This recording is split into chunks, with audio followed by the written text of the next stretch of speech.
In the previous episode, we explored the ancient civilization of Azania.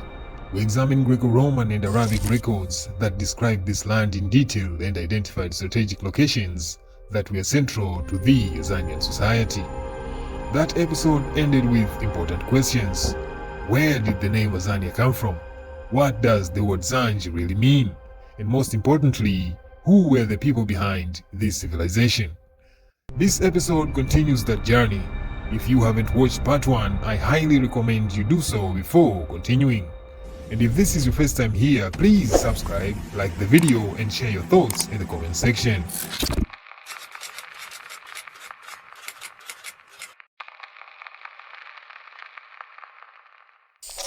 From the early 19th to the mid-20th century, many Western scholars believed that the founders of Azanian civilization were Hamites, also known as the Kushites. These people, often described as light-skinned, were considered the civilizers of Africa. The Hamites or the Kushites were categorized as more superior over other African ethnic groups such as the Bantu and the Khoisan. This idea was rooted in scientific racism and the study of the Hebrew Bible, which unfortunately classified African populations into racial hierarchies. Under this thinking, any fingerprint of an advanced African civilization, such as ancient Egypt, Punt, or the Great Zimbabwe, were attributed not to other African ethnic categories in general, but specifically to the Hamites. Some scholars even created a racial category called Hamito-Semitic, linking Hamites to Middle Eastern Semitic peoples. This ideology, later known as the Hamitic myth, promoted the belief that any advanced African civilization must have been founded by people closer to Eurasians than to other Africans. As a result, Azanians or the Zanj were said to have originated from the Horn of Africa, home to Hamitic groups such as the Somali, Beja, Afar, and the Oromo. However, by the late 20th century, this theory came under serious criticism. Scholars began to argue that Azanian civilization was instead founded by Bantu-speaking communities. One of the leading voices was Dr. Felix Chami of the University of Dar es Salaam. Dr. Chami rejected the Hamitic hypothesis and argued that the earliest inhabitants of Azania were Bantu agriculturists and iron smelters. This view is strongly supported by linguistic and cultural evidence. The language of the coast, Swahili, is fundamentally Bantu in its grammar and morphology. In the 10th century, the Arab historian Al-Masudi noted that the Zanj spoke a language unfamiliar to the Arabs. He wrote, "This is the sea of the island of Kanbalu, which is well cultivated. The inhabitants are Muslims, but they speak a Zanjia language." End quote. This Zanjia language is clearly what we now call Swahili. It may have originally been known as Kizanj or Kizanj. Linguists Derek Nurse and Thomas Spear explained that although Swahili had multiple dialects, it was largely mutually intelligible along the entire coast of East Africa. Further evidence linking the Azanians to the Bantu comes from the pre-Islamic belief systems of the Zanj. In the 10th century, Al-Hamadani in his Kitab al-Budan recorded the pre-Islamic name of God among the Zanj as Imgluglu. And in the same period, his counterpart Al-Masudi gave similar versions of the same word as Maklanjalu, meaning the great god. These were just Arabic transcriptions of a Bantu word, most likely pronounced as Mukulugulu or Mkulugulu, which clearly matches Bantu phonology. This name closely resembles other Bantu names for God, for example, Unkulunkulu among the Zulu, or Mukulu among the Herero, and Unkulunkulu among the Swati. This clearly places Azanian belief systems within a Bantu cultural framework. Therefore, it is from the Bantu traditions and linguistics that we get the origin of the word Azania and later Arabic, Zanj. Remember that Azania was located along the coast of the Indian Ocean, and it appears that it is a linguistic tradition of the earliest Bantus to name large mass of water bodies by names that had a Bantu root of Za or Sa and Z or Z. The word for a lake itself in Swahili is given as Ziwa. It is from this Bantu linguistic rule that the Bantu of the Great Lakes have called Lake Victoria Nyanza and the southern lake in the region as Nyasa. The prefix here is Nya, meaning that or those of, similar to Bantu names like Nyankole, Nyarwanda, Nyakyusa, Nyaturu, Nyamwezi, etc. It is from this idea, as Professor Chami puts it, that the Bantus of Azania named their regional country as Za Nchi, meaning the region or country that borders a large mass of water body, today known as the Indian Ocean. It is from the same linguistic principle that the Bemba in the Nyanj of Zambia have called their largest river Za Mbezi, meaning the Great River. And then you have all kinds of names carrying the archaic Bantu roots of Za, Sa, and Z or Si among the Bantus. So, the name Azania by the Romans and later Zanj by the Arabs, or the Azania and Zanj by the Chinese, were a modified pronunciation of the original indigenous Bantu word Za Nchi. And since the word Nchi in Swahili means a country, the idea made later 14th century Arabs, especially from the Sasanian era, to use an Arabic word Sahel or plural Sawahil, meaning the coast, to refer to a country in East Africa that bordered the sea, and thus Sawahil later became the current Swahili.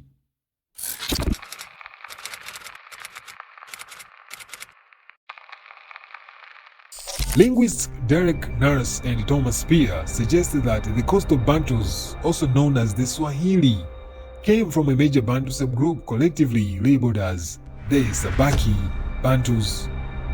These Bantu communities first settled around the Sabaki and Tana river systems in southern Somalia and northern Kenya before migrating to the Tanzanian and Mozambican coastline. Further linguistic research suggests that before migrating along the Sabaki River and the East African coast, Sabaki Bantu-speaking communities lived further inland in Eastern Africa. Over several centuries, they gradually moved towards the river systems, then to the coast, where new economic and cultural opportunities led to the emergence of Swahili.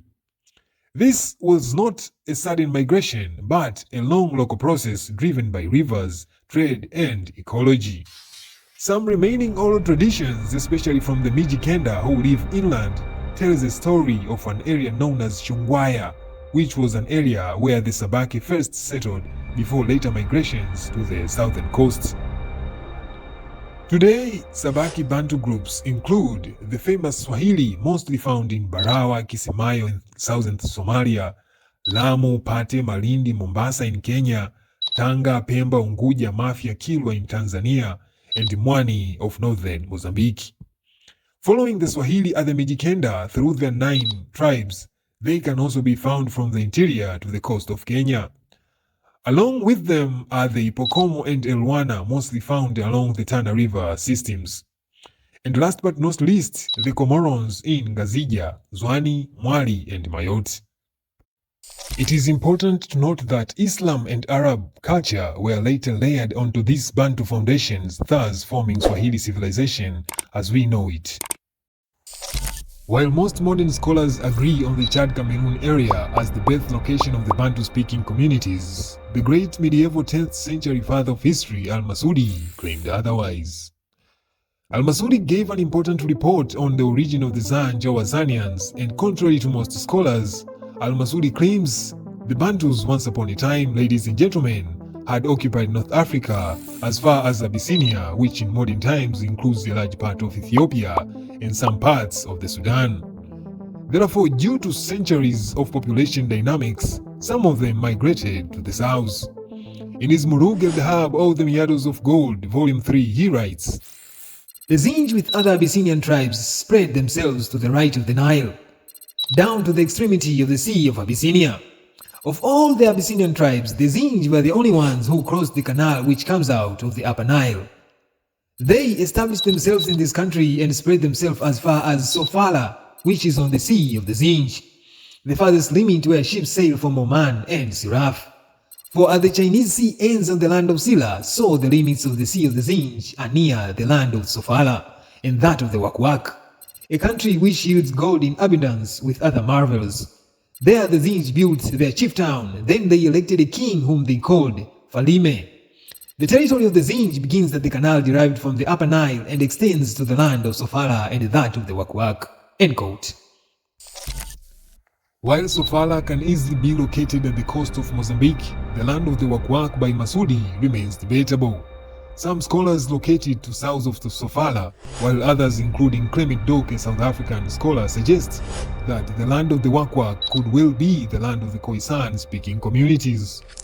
Therefore, since he knew so much about the world in his time, and since he claimed himself to have visited the Zanj, the account given by Al-Masudi is very significant because it offers a new perspective on the Bantu migrations, and it raises the possibility that the Bantus had already settled in the north along the River Nile system, and also it introduces us to the idea that Azania or Zanj was not only confined to the sea, it also extended to the interior of Central and Southern Africa.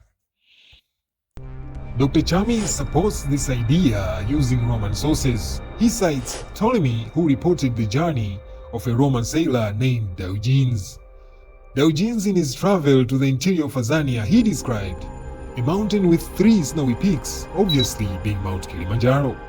And then he described the mountains of the moon, the Rwenzori, source of the Nile.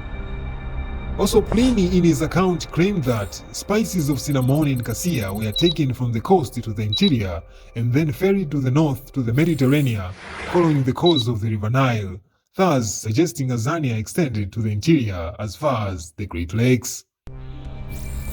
Al-Masudi, when elaborating on the River Nile and its dynamics, later confirmed this, stating, "The river comes from the mountains of the Zanj and is above a mile wide." End quote. This firmly places Azania within the Great Lakes region.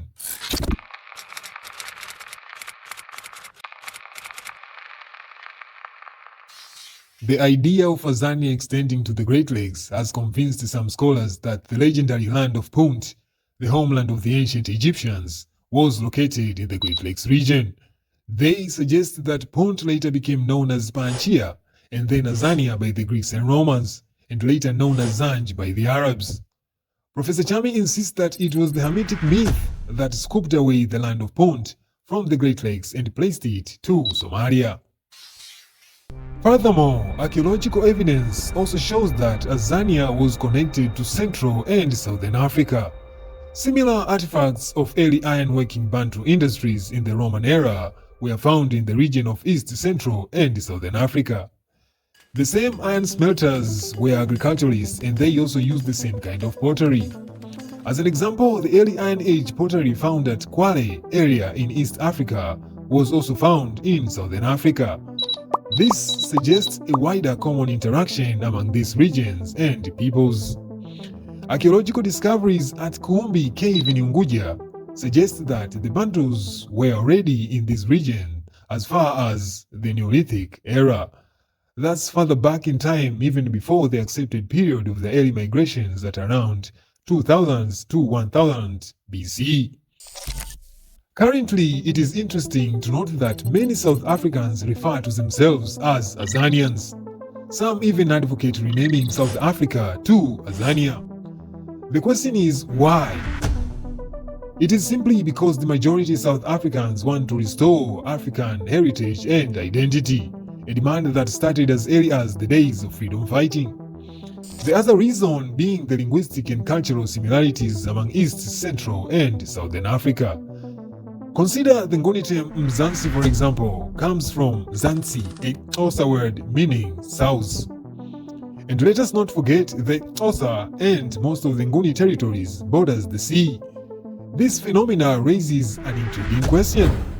Is there a connection between Zansi of Southern Africa and Zanchi of Eastern Africa?